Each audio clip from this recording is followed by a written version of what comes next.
If you've ever found yourself chasing a loss, or spending more time and money than you can afford on gambling,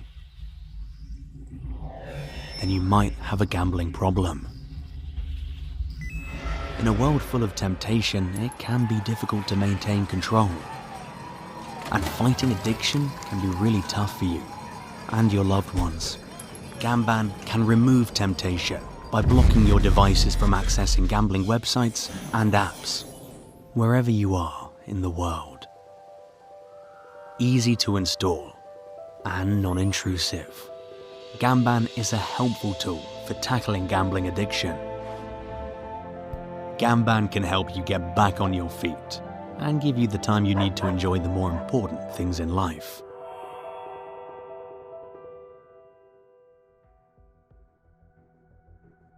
Warning, this show may be triggering for anybody experiencing gambling-related harm. Please watch cautiously. We speak from our experiences only. Please seek professional help for a gambling addiction.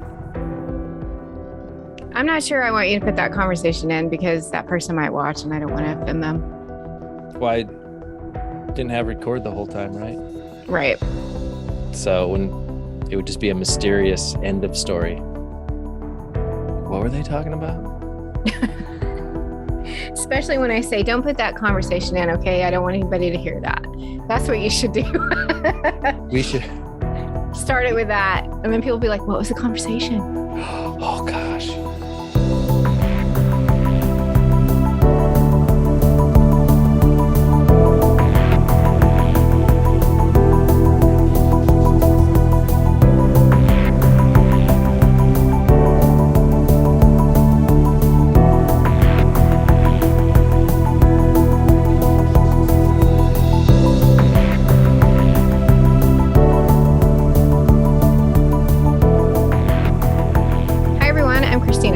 Placed a bet since March of 2021. And I'm Brian, and I haven't placed a bet since July of 2014. Hi, Christina. Hi, Brian. I don't know why you make this seem so easy. You just always roll right in. I drove up to the studio, I parked right in front in the fire lane. I came in here, I took off my gold jacket, and I plopped myself in front of the screen with this haircut, and it would just roll. Wow, you're good at it. Sorry, I didn't mean to interrupt. Thank you. I was going to say, I am sitting next to somebody who recently got gambling, and not just gambling, but gambling harm for women in front of a major audience. How did you do it? And what am I talking about? All right. Well, I did. I actually got an article published in Glamour magazine. You can find it at glamour.com. And yeah. I was thoroughly surprised. I'm going to be honest. I got the article through Gamban, which is who sponsors the Bet Free Life, also both of our podcasts. Wait a minute. Hold the phone. Wait, you're telling me that Gamban also sponsors your podcast?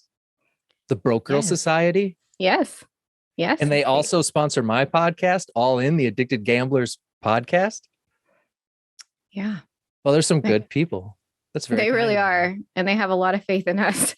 So we can't screw this up. Oh, that's right. They sponsor this show as well. Well, we should take a moment, Christina, to acknowledge Gamban and tell everybody the great things that Gamban does, like blocking online gambling from your phone, your tablet, or your computer. Absolutely. I don't know where to go with this. That's pretty much the gist of what it does. So there wasn't really any place else to go for it. Go to gamban.com and check out all the details. And thanks to them for sponsoring this episode.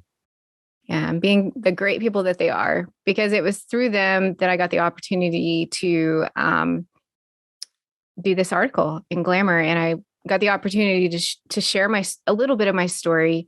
They took a few liberties, but I'm just going to go with it because they were talking about something that I've been trying to do, to share, for a long time now. So I'm just gonna be happy that it's there.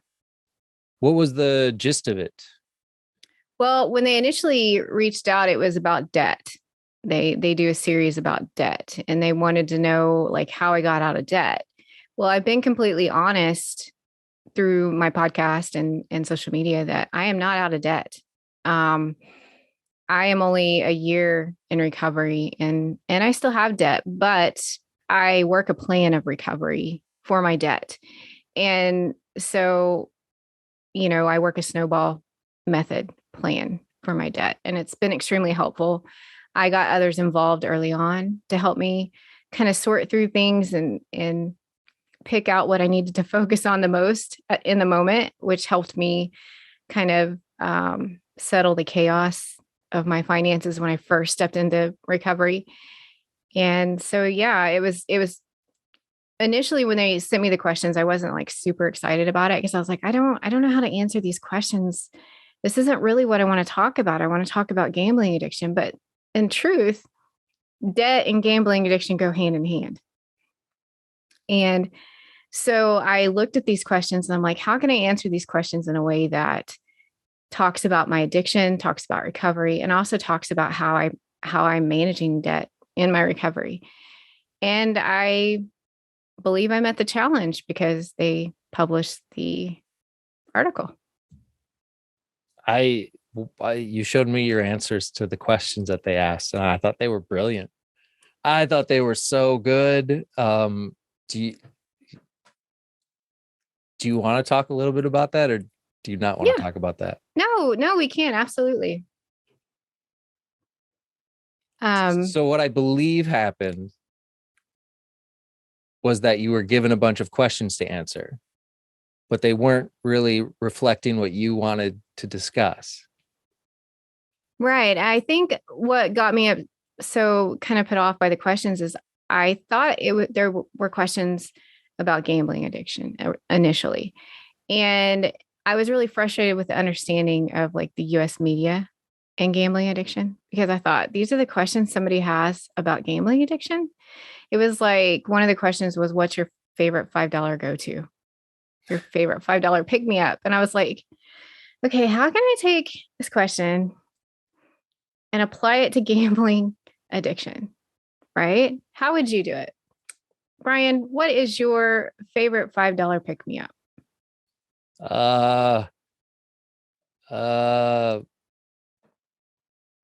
Putting $5 on 16 and hoping for the best. No, Brian. Well, that's what I would have said when I was gambling. Not gambling, probably some sort of ice cream. Yeah. And so for me, it was the way that I worded the question, or my answer to that question was, I like a chai tea latte from Starbucks. It's $4.95. And it's not something I would have splurged on while I was gambling because all that extra money was gambling money. Like I was thinking about putting $5 in my car for gas versus playing the slot machine. So it's like buying a $5 iced chai latte from Starbucks was a real treat. And I look at it as a treat today. I'm trying to think. I don't have the questions. It was like every question they would ask you, and then you'd go, well, I was gambling. I wasn't able to afford this. Or back when I was gambling, this happened. You worked it into every question. It was very impressive.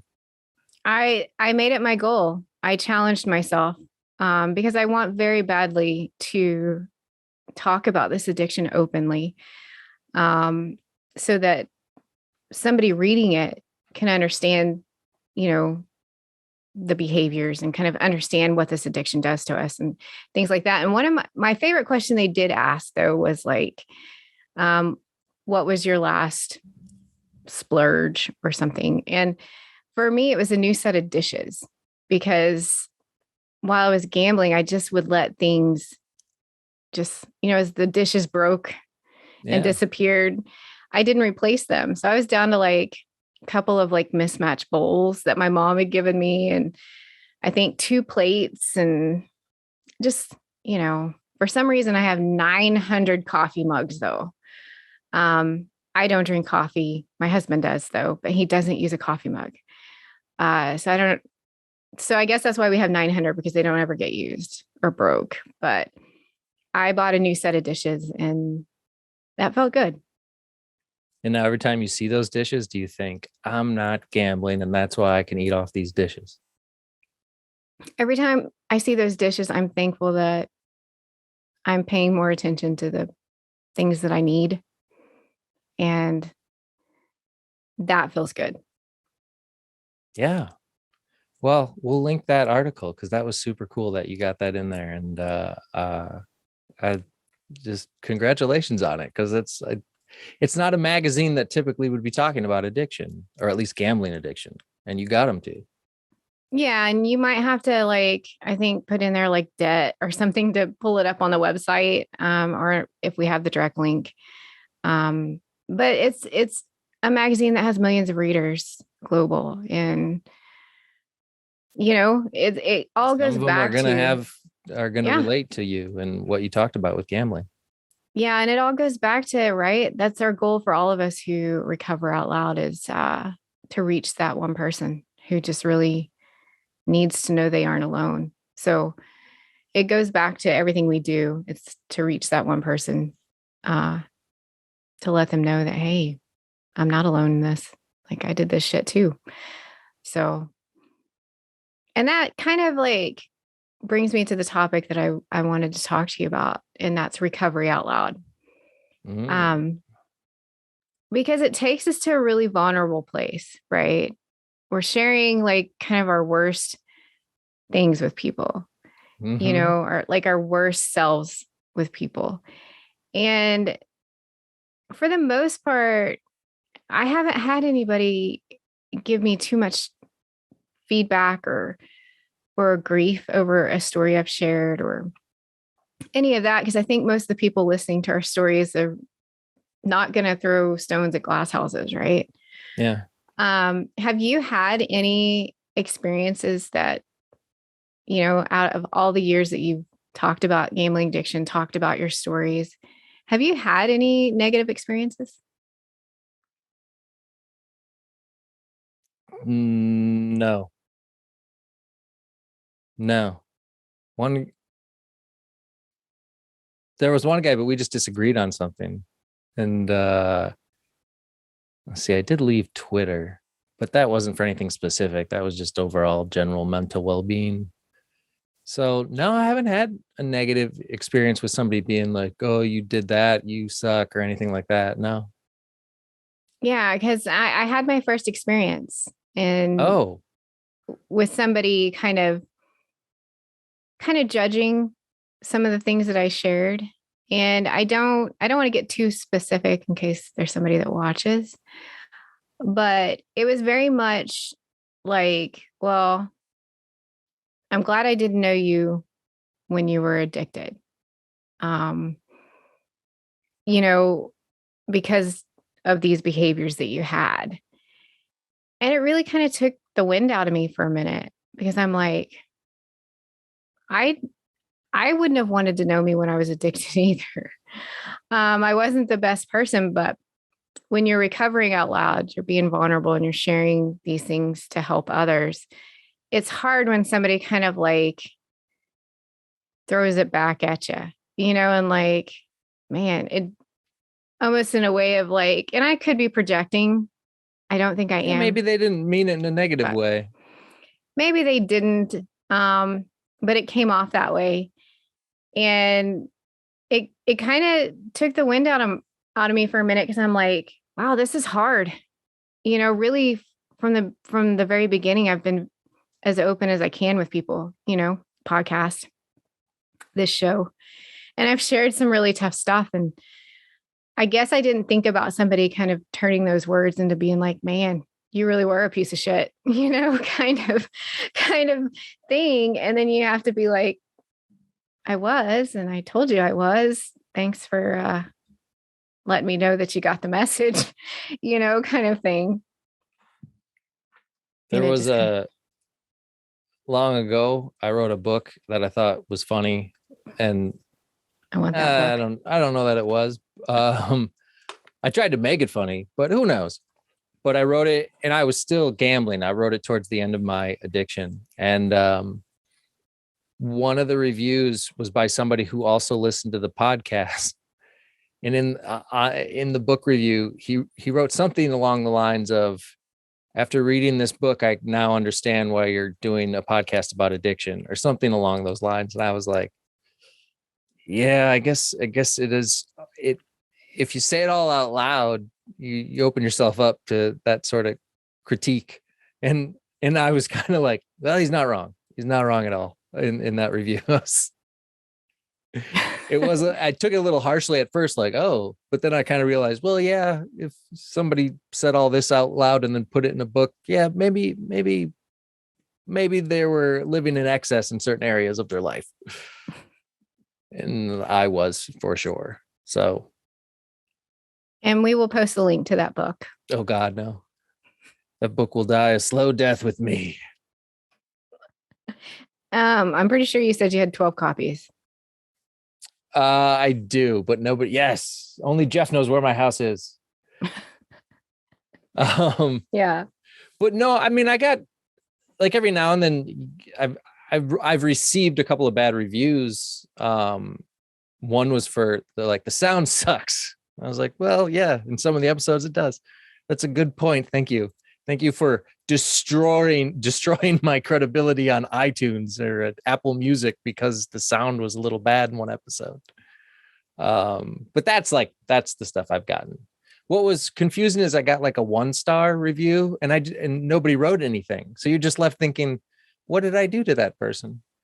What did I do? And it's gotten me really thinking about how I leave reviews on other people's stuff. Of like, do I really need to bash this because it didn't work for me? Probably not. I probably don't need to spend my life like out there putting that kind of negative stuff in the world. So I've learned that through those bad reviews, it's nice not to be a dick to people. So I've learned that with it, but I haven't had any like truly awful experiences by any means. Everyone in this community has been wonderful. They really are. That's why, that one, it just kind of surprised me, but I think it's also kind of a good reminder of like, yeah, I was that person and I don't want to be that person again. So it's kind of a good reminder of like, that's the person I'll be again if I place that bet. Like, seriously. You say that and all I think is, boy, when we're not living our lives, we're just sitting here talking about the shitty people we used to be. Like, that's kind of what we're doing. Like, let me tell you how shitty I was in 2004 after I broke up with my girlfriend and went to the casino. That does not sound like a very fun thing to do. So yeah, right. We only tell some of the stories, not all of them, and we don't spend the whole time just sharing all our shit. Right. It doesn't have to be all negative, but I feel like you need those stories, like to get the complete tale. We got to tell the filthy ones sometimes. But those are the ones that people relate to the most because I think they did it too. Yeah. And when they hear that, it's like, oh, thank God I'm not the only person in the world that did this. Like, not that we're proud of it, not that we're like, yeah, there's a bunch of us. It's more like just, man, I'm really not alone. And, these people did these things too. And now they're doing this and they're helping others. And, so I think it's important to do a good mix of both. And, we got completely off topic for tonight, didn't we? Well, we were talking about talking out loud or recovery out loud, I believe you called it. Yeah, I call it recovering out loud. Actually, Tara calls it recovering out loud. Oh, this is a Tara quote, recovering out loud. Well, she is the best. That's right. Do you find it, I mean, has it ever gotten in the way of your day-to-day life? Recovering out loud? Yeah. Yeah. Recovery in general. I know I talk a lot about like recovery in life should be the same thing. But I believe that. But I work a full-time job And I do the podcast and this show. On top of all that, I do my recovery, which is 3 to 4 meetings a week. I've cut back on my meetings. I was doing 6. That's a lot. Yeah, 3 to 4 meetings a week. And then I mentor 2 ladies now. And then I hold the Broke Girl Society meeting on Sundays. And, and then I navigate the community and my DMs and messages and emails. So yeah, there are some areas of my life that aren't balanced very well, because on top of all that, I have my home life and I have a lot of struggles there. And so it's like, I feel like some days I have days where I feel like I did really well in one area. And some days I have days where I'm like, man, I really suck at my job right now because my head is doing this in recovery. And so, yeah, every day is kind of like what gets my attention and what doesn't. See, that's interesting because I don't, although I'm not doing as much as you for my recovery, I'm just not in that place anymore where I'm going to a bunch of meetings. I didn't go to any this month. Not a single. I've been to therapy, but I haven't gone to any gambling specific meetings this month and or in the past month. But I was thinking about that and I was like, I'd prefer that I go, but also I'm okay even though I didn't go. Still good. Not going to gamble. So it's just interesting to see again time and what it does to like recovery. Because did you ever fathom a day where you wouldn't be doing the 6 meetings? You know what? When I first started, I just needed them. So no, I wasn't like thinking, oh man, I can't wait till I don't have to do them.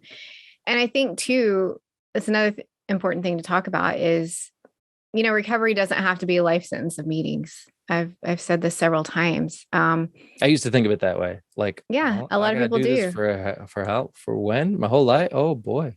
I never graduate from, you mean I don't get cured? Because if you hear a lot of stories, they say within the first 30 days and they get like that 30-day chip or keychain, they're like, oh, I'm good. I had this 30-day course. I'm good. And then they find themselves kind of right back at it. And I just think it really becomes about balance. For me, I did a lot of meetings in the beginning and not a lot of people have to do that. But I needed that commitment because I couldn't commit to anything when I was gambling. And so by having that commitment, by having those meetings, it gave me a sense of balance, to kind of start balancing out my life. And now that I'm further along in recovery and I do so much in the recovery community that I feel like I can cut back a few meetings, but I know that I need those meetings because I'm still considered early recovery, right? Like a year is still considered early recovery, I think. It's all relative, Yeah. And I still feel like, I still have a lot of struggles and the people in those meetings, it just helps me so much, either to hear their story or to be able to share mine. I really like topic-based meetings. Like, the meeting topic for the Broke Girl Society meeting this Sunday is managing expectations. Because expectations in recovery can play a huge role in how recovery goes or benefits us. If we set the expectations ridiculously high that, within the first 30 days, I'm going to have this credit card paid off. I'm going to have my family member that I screwed over talking to me again, and trusting me. I think a lot of times people go in, myself, and you think you want everything fixed right away. And so it's setting the expectations that it doesn't work like that. And when those expectations don't get met, there's disappointment, and disappointment can lead to resentment and can lead to relapse. Yeah. As you were talking, I was thinking about even the show that we do. much like you can't recover it all and be done in one night. We can't, grow this show to what we want it to be in doing one show or a month of shows, or say it just takes time to build up and to acquire the amount of time it takes to do that, I suppose. And the same goes for recovery. It just takes time. You can't get it all done in one night. So even if you are helping everyone in the world and you're having the best recovery ever, if it's not balanced with your life, that'll throw your life out of whack, which will throw your recovery out of whack. Like Christina said, it's that nice, healthy balance. And I have that in my life as well. And that's what I need. If I'm doing too many podcasts or working on too many projects, I generally end up messing up my home life. Whereas vice versa, if I spend all my time not doing any of these projects, then they'll never get done. And so there's just everybody. I mean, I'm not breaking the wheel here on telling people about balance, but balance is very important. I can't imagine. I remember, what was that saying about 90 meetings in 90 days? Yeah. That one threw me early on, like, what? I've already missed that. And it's my third day, and well, you can go to 2 tomorrow. It just, that always seemed daunting to me. That I get why they say it. And it's always, well, you found time to gamble so you can, but I'm not trying to find time anymore. I need to go back and restore the time I wasn't spending with my family, or wasn't spending with my friends, or wasn't spending at work. I got to balance all that. So I always thought that was a big ask. Yeah. 90 meetings in 90 days. Yeah, and for some people it works. I know people right now who are doing 3 meetings a day because they're just really struggling with not gambling. And if that's what it takes, then I know people who have never done a meeting. They've just abstained. And that works for them too. So it's just very much just what's going to work. And I think like your recovery and my recovery have been completely different. And it's working for both of us. And I would say there's probably times that like I need to adjust it. Like there are times I need to cut back, and there are times I need to do more. So it's just like with anything and everything. It's hard though to know sometimes how much is too much, because we're into these roads less traveled, right? We're doing a show about gambling addiction on YouTube. There's not a roadmap for that. Same with the podcasts that we do. There's not really a roadmap, especially for those of us with lived experience who are just like, I don't know, I just want to talk about it. Is this how I talk about it? Cool. Can I talk about it over here? Cool. I'll talk about it over here, So it's a giant balancing act that I've always had trouble with and can never get right, but I'm still working on it. And that's the thing, is you just got to keep working on it. Yeah. And I think I saw in a comment, somebody asked if these videos could be considered recovery. And like watching one and yeah. Well, I suppose if you're just giving yourself some thought into trying to be a better human to yourself, then yeah, that would be recovery to me. Yeah, they're a great tool for recovery, and podcasts too.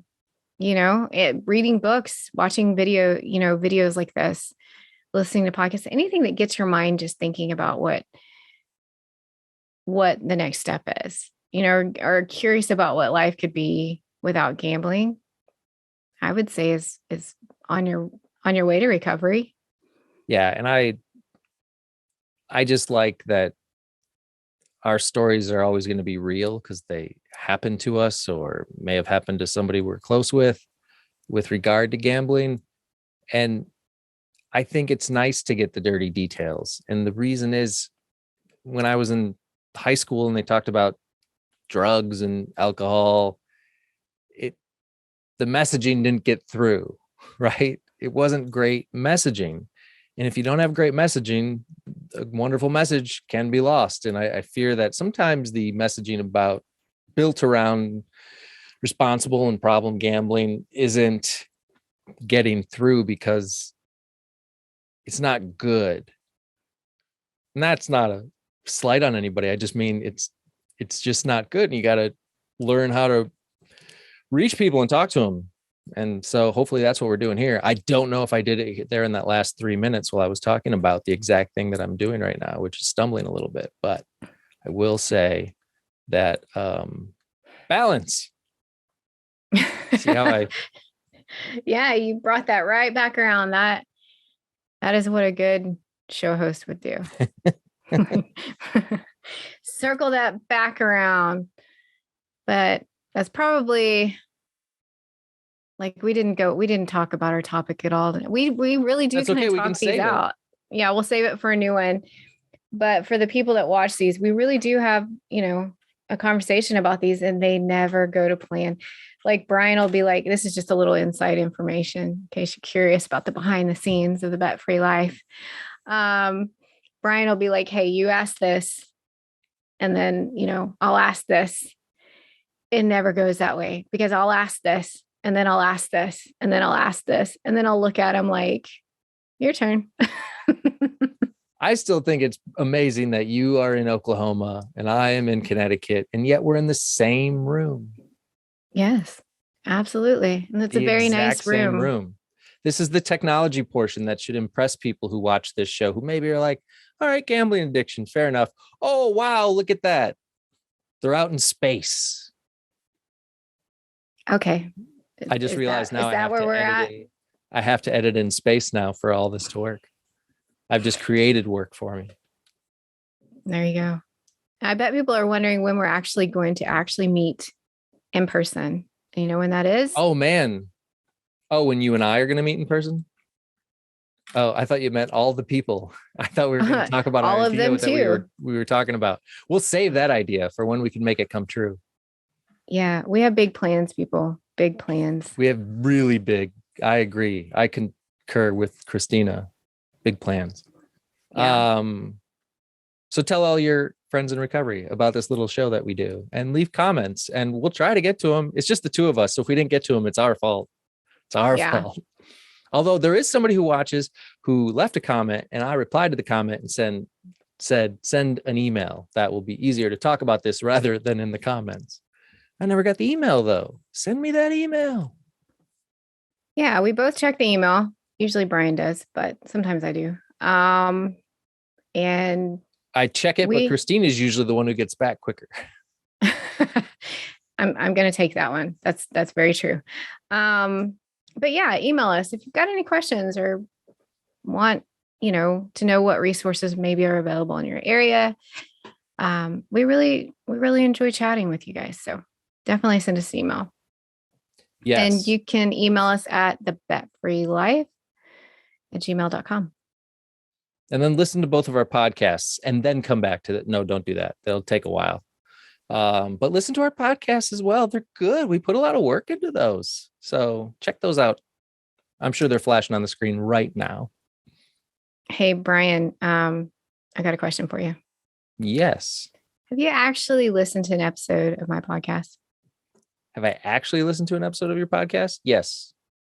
You have actually listened to an episode of my podcast. I listened to it early on when I first was talking to you on Twitter. Oh, I really thought you would say no for some reason. No, because I listened early on. I have not done it the justice that it so deserves. No, but I find that's true though. When you're like, when I never wanted to hear somebody else interview somebody. This just goes in general, like in life.